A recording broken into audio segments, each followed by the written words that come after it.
Pues buen día, buena tarde, buenas tardes desde el Grupo de Investigación de Gestión Costera de la Universidad de Cádiz. Bueno, en primer lugar, quería agradecer a Carolina por la invitación que nos ha hecho a mi equipo y a mí para participar en las jornadas de la taula de cogestión.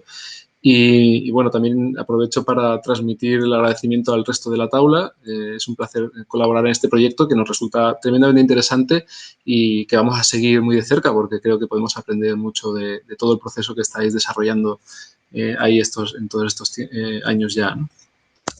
Bueno, en mi caso, quiero hablaros de una herramienta que creo que puede seros útil para todo el esfuerzo que conlleva la gestión participativa, la cogestión y todas las tareas de corresponsabilidad en la toma de decisiones que estáis llevando a cabo. Se llama evaluación socioecológica integrada y, bueno, voy a intentar resumiros un poco de qué va y a partir de ahí, pues, también explicaros cómo lo hemos aplicado nosotros en algún proyecto desde la Universidad de Cádiz. En primer lugar, quería explicaros un poco por qué creemos que es necesario usar una herramienta de este tipo. Creo que vosotros ya estáis utilizando gran parte de los conceptos que os vamos a comentar, así que no creo que sea complicado seguir la presentación, pero bueno, voy a intentar simplificarlo igualmente para que no haya problemas. Bueno, estamos hablando de gestionar de manera conjunta un sistema socioecológico.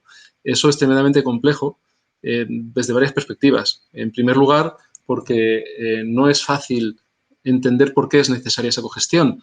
Ahí tenemos que identificar bien cuáles son las interrelaciones entre elementos y procesos de ese sistema y no es fácil verlo. Si no se ve, es fácil asumir la necesidad de esa corresponsabilidad. Tenemos más dificultades. Primero, que la cogestión implica trabajar juntos. Trabajar juntos, como sabéis, pues tampoco es fácil. Hay que hacer un gran esfuerzo. Me consta que lo habéis hecho y que habéis llegado a buen éxito, que estáis en un punto interesante, pero no es nada sencillo. Luego, participar tampoco es algo que esté en nuestro ADN. A lo mejor vosotros pues ya tenéis mucha tradición, pero aún así pues cuesta porque hay que dedicarle tiempo, luego las expectativas no siempre se cumplen y además la administración pues a veces tiene sus inercias y no es fácil también que se tengan en cuenta todas las decisiones del proceso participativo en la gestión diaria y eso pues lo complica también. Y luego pues estamos hablando de las zonas costeras y marinas, que es un sistema tremendamente complicado y bueno, eso implica que no vamos a tener nunca la información exacta de todo lo que necesitamos, ¿no? Por eso nosotros planteamos que necesitamos herramientas que nos ayuden a solventar todos estos problemas, pero sobre todo que nos ayuden a organizarnos y que nos ayuden a interpretar esa realidad tan complicada de una manera más sencilla y que nos permita ver los puntos de conexión entre nosotros que nos invitan a participar de manera conjunta en las decisiones y sobre todo donde hay que poner el foco. Creo que os va a parecer interesante, espero que sí, y bueno, cualquier duda, pues nos preguntáis después de la conversación.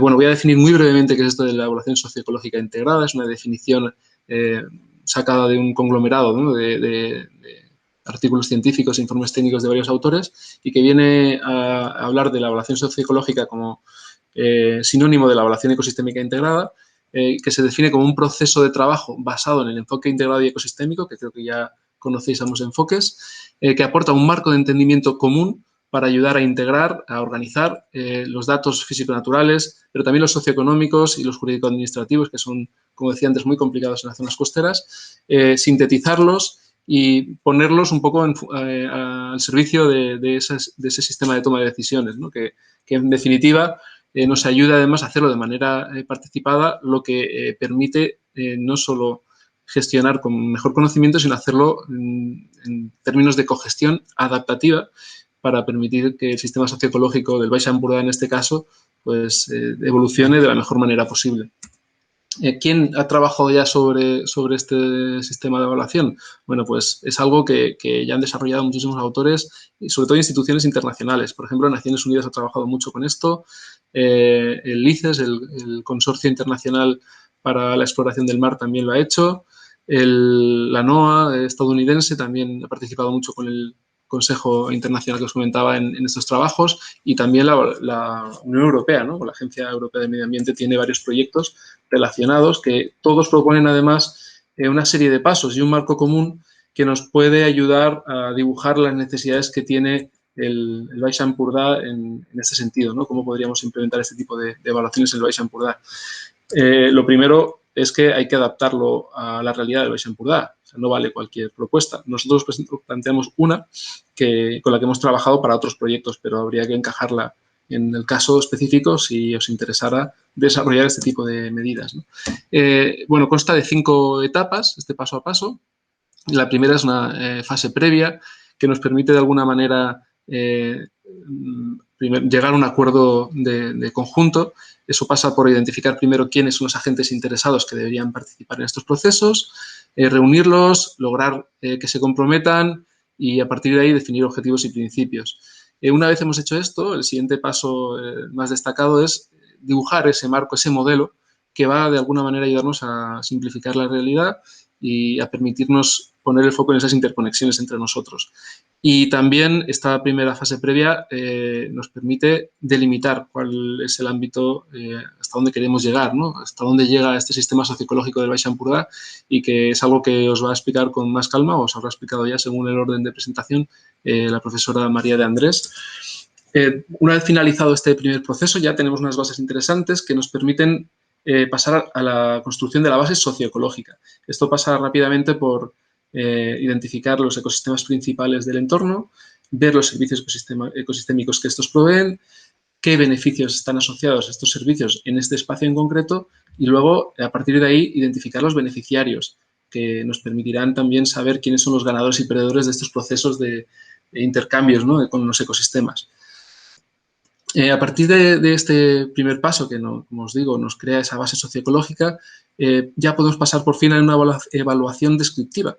En esta evaluación descriptiva hacemos un esfuerzo de identificación ya de las actividades económicas principales que se desarrollan en el espacio, definir las presiones más importantes asociadas a estas actividades y organizar todo esto que hemos hecho hasta ahora en un marco causal que normalmente sigue los modelos de PSIR, ¿no?, que son estos modelos que seguramente ya conocéis, que hablan de fuerzas motrices, presión, impacto, estado y respuesta, que yo os explicaré brevemente cómo lo hemos hecho aquí, y que nos ayuda a organizar, a relacionar, perdón, esos ecosistemas con esos servicios, con las presiones que reciben y los cambios de estado que tienen.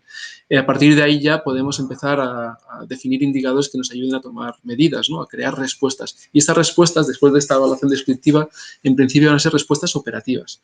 Pero no nos quedamos ahí, ¿no? En la siguiente etapa, la cuarta etapa, ya pasamos a una evaluación del sistema de gestión. Esto significa que no solo nos vamos a poner a ver qué pasa con los ecosistemas, sino también ver qué presiones actúan sobre los sistemas de toma de decisiones, ver cómo los sistemas de gestión, por ejemplo, sectoriales, están afectando al entorno por esas deficiencias que puedan tener, y al revés, cómo la gestión del entorno, por ejemplo, la ordenación del territorio o la gestión costera, puede estar afectando a esa gestión sectorial, y a partir de ahí definir esos factores de gobernabilidad, ¿no?, que nos permitirán ver las presiones que recibe el sistema y reorganizarlo. Entonces, ahí esto que nos va a ayudar a crear soluciones estratégicas, soluciones basadas en adaptar el sistema de gestión para que sea más resiliente. Y ya el último paso es simplemente implementar esas soluciones que hayamos determinado y hacer, como siempre, pues un seguimiento y un monitoreo a partir de los indicadores que hayamos definido para permitir esa gestión adaptativa, ¿no?, responder siempre a los cambios de la realidad. Yo sé que vosotros ya, sobre todo la primera parte, la tenéis hecha, me consta que hasta ahí habéis hecho, ¿no?, de definir esa tabla y definir objetivos, y estáis comenzando con ese proceso participativo de cogestión. No sé si ya habéis avanzado más. Y bueno, esto también es algo que conversaremos luego. ¿Cómo hemos creado nosotros ese primer marco conceptual de conjunto en nuestros proyectos? Bueno, por ejemplo, os voy a poner aquí un ejemplo del caso del proyecto de Imbituba en Brasil, para definir un sistema socioecológico en un municipio de allí, en el que, bueno, pues siempre se parte en un primer momento del bienestar humano, de una definición de bienestar y una serie de indicadores que nos permiten medir la relación de los ecosistemas con ese bienestar. ¿Qué fuerzas motrices podemos asociar a ese bienestar? Porque de alguna manera ese bienestar bien tiene implicada una serie de demandas socioeconómicas que a su vez se reflejan en las actividades que vamos a desarrollar en el territorio. Estas actividades, por su parte, generan una serie de presiones sobre el medio que alteran la situación de los ecosistemas, pero no solo de los ecosistemas naturales, también de las unidades antrópicas, es decir, de los sistemas construidos por nosotros que también proveen sus servicios, ¿no? Entonces, estamos diciendo que esas presiones están afectando al flujo de servicios o pueden afectar junto con los riesgos naturales y antrópicos al flujo de servicios ecosistémicos del que, a su vez, como hemos dicho antes, depende ese bienestar humano. Varios aspectos importantes aquí. Bueno, el primero es que este sistema nos permite poner el foco en dos procesos clave.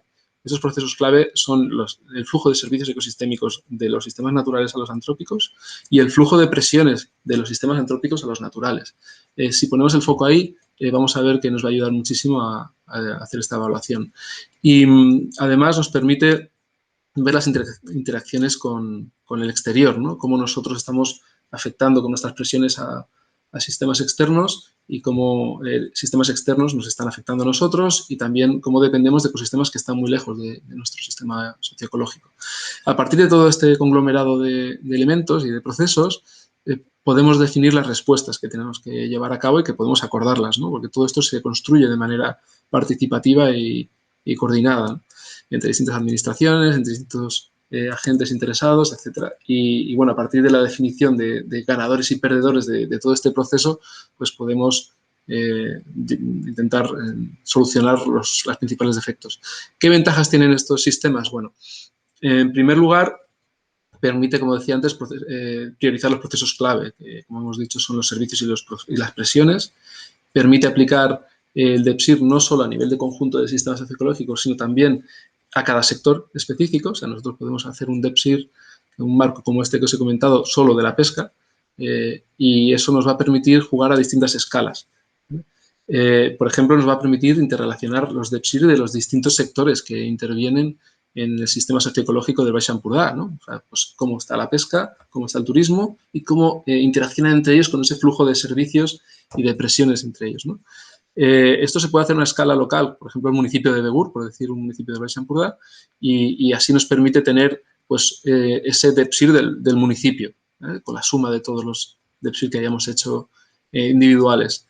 Si nosotros hemos hecho este esfuerzo para un municipio, pero también lo hemos hecho para otros 3 municipios vecinos o 2 municipios vecinos, ahora podemos ver cómo están conectados entre ellos. Es decir, cómo, por ejemplo, PALS afecta a Begur. El DEPSIR de PALS está afectando al DEPSIR de Begur por el flujo ese de servicios y presiones y cómo afecta el de Begur al municipio de Palafrugell, por ejemplo, ¿no? De esa manera podemos ver claramente o visibilizar claramente las interconexiones que tenemos entre nosotros, las prioritarias, y cómo esos flujos de servicios y de presiones pues están evolucionando y están traspasando esas fronteras administrativas, ¿no? De esa forma, ya a nivel comarcal, sumando los DEPSIR de estos municipios, pues podemos tener esa visión del sistema socioecológico completo del Baix Empordà. Nos permitiría pues, tener una evaluación descriptiva interesante. ¿Qué hemos hecho nosotros en proyectos que hemos llevado a cabo aquí en el sur de España y en otros lugares? Bueno, pues nosotros, por ejemplo, hemos trabajado para la Macaronesia, para la zona de Canarias, Azores y Madeira, en el desarrollo del proyecto MARS. El proyecto MARS está encaminado a apoyar los planes de ordenación espacial marina en esa zona y en nuestro caso teníamos la tarea de llevar a cabo la cooperación transfronteriza.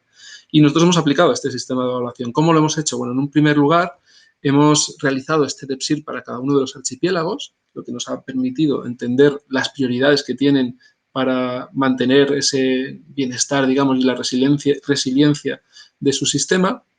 Y en una primera escala de cooperación transfronteriza hemos interrelacionado esos DEPSIR de archipelágicos mirando los flujos de servicios y presiones que atraviesan las fronteras entre ellos, ¿no?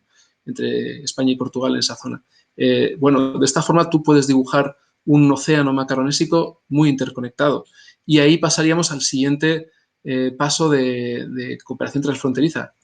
Esta parte la podemos utilizar, por ejemplo, para hacer coherentes los planes de ordenación espacial marina de los archipiélagos entre ellos, para que no haya desajustes entre ellos.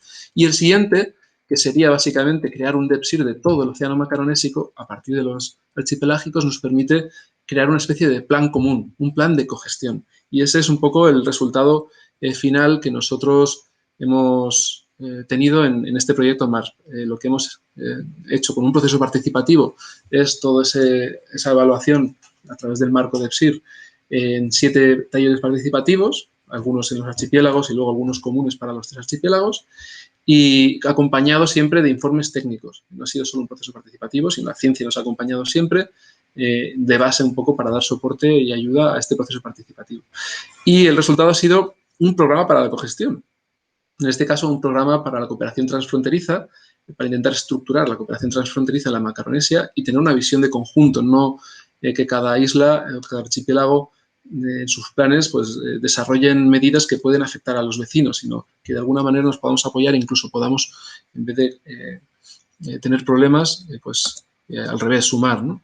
Y luego también hemos aplicado esto al sistema socioecológico de un municipio de Brasil, municipio de la isla de Santa Catarina, Florianópolis, y a través de una colaboración con varias universidades de allí, del sur de Brasil, sobre todo la Universidad Federal de Santa Catarina y la Universidad Federal de Río Grande, que ellos trabajan con una cosa que se llama matriz ecosistémica para la gestión.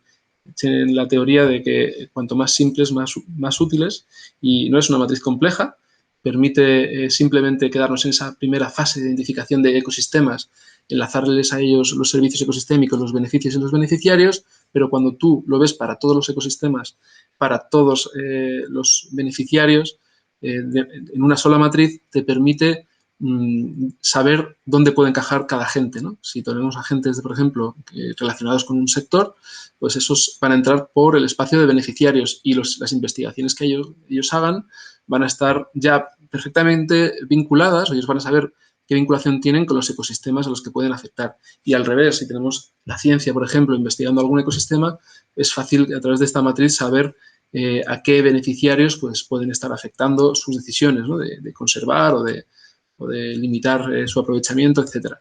Y bueno, esto nos lleva a poder aplicarlo pues, a cualquier ámbito, ¿no? Allí se ha aplicado, por ejemplo, a escala regional también en el estado de Río Grande do Sul, se ha aplicado también para la gestión de varios ecosistemas, incluso para la gestión ambiental portuaria. Hay varias propuestas de sistemas de gestión ambiental portuaria que se basan en esto, que le permite tener al puerto un enfoque ecosistémico integrado, lo cual es bastante innovador. Y bueno, ya para concluir, simplemente resumir un poco las ventajas que esto podría tener para el caso del Baix Empordà, ¿no? La evaluación socioecológica integrada, al final, pues sigue un enfoque escalable a nivel temporal. ¿Qué significa esto? Bueno, significa que es un proceso iterativo. Es decir, tú lo aplicas una vez sin tener todo el conocimiento del sistema socioecológico, pero sí con las prioridades bien claras y, bueno, por lo menos llegas a un nivel de respuesta. Luego lo vuelves a replicar mejorando tu sistema ya con más información más exacta y profundizando un poquito más y te permite corregir esas soluciones, ¿no? Que sean un poquito más complejas y así puedes ir evolucionando tu sistema de respuesta en cada ciclo, ¿no? También es escalable a nivel espacial. ¿Qué significa esto? Significa que lo puedes aplicar a distintas escalas, como ya os hemos comentado, pero también para un ecosistema, para un sector, y luego es muy fácil interrelacionar estas evaluaciones entre ellos, ¿no? O sea, entre varios sectores, entre un ecosistema y un sector, en fin. Y eso ayuda, por ejemplo, a evaluar la capacidad de carga de manera específica para un sector o de manera general. Es un enfoque colaborativo. Esto significa que está basado o está centrado en organizar a los agentes alrededor de este marco conceptual para que puedan colaborar y además ayuda a crear relaciones sólidas de trabajo entre ellos. Y otra cosa interesante de este enfoque colaborativo es que permite, por ejemplo, seguir las prioridades de los valores identitarios, que es algo muy importante a tener en cuenta en la gestión de sistemas socioecológicos. Luego sigue un enfoque adaptativo porque está preparado para que pueda ser actualizable constantemente porque tenemos que adaptar un poco los objetivos de gestión y sobre todo las medidas de gestión que vamos a tomar según vayan también cambiando las actividades humanas y los sistemas naturales. Entonces, tenemos que poder responder, ¿no? A esos cambios. Es un enfoque flexible, perdón. ¿Por qué? Porque podemos aplicar el fondo del enfoque también a herramientas tradicionales, como la evaluación de impacto ambiental, que ya conocen los distintos sectores, y al incluirlo ahí facilitaría mucho más tener que se apropiara, que todos los agentes apropiaran el lenguaje, ¿no? Luego, es un enfoque basado en el conocimiento eficiente, es decir, no necesitamos conocerlo todo, sino que solo vamos a profundizar en la información necesaria para entender las prioridades de gestión que hayamos determinado en nuestro sistema. Y a partir de ahí organizarla para la toma de decisiones. Nos ayuda muchísimo a ahorrar tiempo y dinero, por ejemplo. Y también sigue lo que se conoce como pensamiento resiliente, que básicamente lo que nos permite es tener un sistema sensible a los cambios causados tanto por las variables rápidas como por las variables lentas. Y así poder no solo anticipar los cambios y dibujando escenarios de gestión, sino incluso elegir la transformación que queremos para nuestro sistema. Los sistemas cambian con el tiempo, eso es inevitable, y de esta manera podemos crear el escenario ideal e intentar dirigir un poquito hacia dónde queremos evolucionar el sistema, ¿no? Con una visión, además, consensuada por todos. Entonces, creemos que esa visión es tremendamente útil y potente para un proyecto como el que estáis desarrollando para la Taula del Baix Empordà. Bueno, espero que os haya parecido interesante y quedo a vuestra disposición para resolver cualquier duda. ¿De acuerdo? Muchas gracias por todo.